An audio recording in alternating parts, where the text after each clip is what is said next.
Okay, Lost Season 5, Episodes 16 and 17. I'm going to try to do this all in one part. I don't want to make a super long video about this. This is the incident.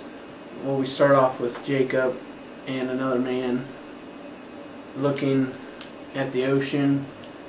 Obviously it looks like the Black Rock out there, which is pretty cool. The man that comes and talks to Jacob is talking about finding his loophole so he can kill Jacob. Bernard and Rose are retired, so is Vincent. I'm very happy for Rose and Bernard. They seem like they're in a good place.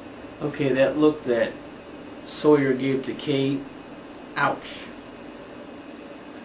So, the ash that was around Jacob's cabin from Season 4, was that the same type of ash that you see if any of you have seen the Skeleton Key? It was a ring of protection, not to keep people out, but to keep people in. I think that's very important. When Jacob went and seen Alana, was she beaten up or was she burned? When Alana's speaking about Jacob's cabin and that he's no longer there, and he hasn't been for a long time, does that mean everything that we've seen before now, when John hears supposedly supposed to be Jacob say, "Help me," now I'm underneath the understanding that it never was Jacob. Whenever Jacob was sitting on a bench reading that book and John Locke fell from the building when his father pushed him out, he seemed pretty nonchalant about that, and I think that's pretty important. He walks over to John and actually touched him. It seemed like before he touched him that John Locke was dead. Did Jacob revive him?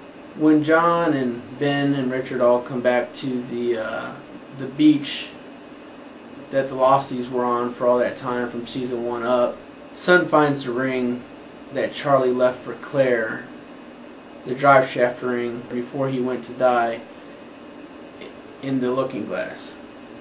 During Jack and Sawyer's fight, Sawyer kicks Jack in the balls. Ouch. Juliet says to Sawyer, "If I never met you, I never have to lose you." Okay, so Jack's at the Swan Station, and Juliet, Sawyer, Miles, and Kate pull a GTA-style drive-by shooting on the baddies at the Swan Station. And yes, finally, Phil gets what he deserves. He dies. So in this episode, we find out that Jacob went back, or maybe, I don't know, I can't say he went back, but he did visit every important character on the Lost Island, all the top characters. Doesn't really explain why this happened. What's inside the guitar case? Is it really a guitar or something Hurley's going to use in Season 6 to do whatever? When Saeed's getting ready to cross the street with Nadia, Jacob's standing behind him and asking for directions. Did he do that purposely? Because then we see Nadia get hit and killed. Okay, so the biggest shocker of this one is that we find out Locke's not really Locke. Locke really is dead as far as I'm concerned. I'm going to call him the loophole guy that we seen in the beginning of this episode. It seems that he took over the likeness of John Locke.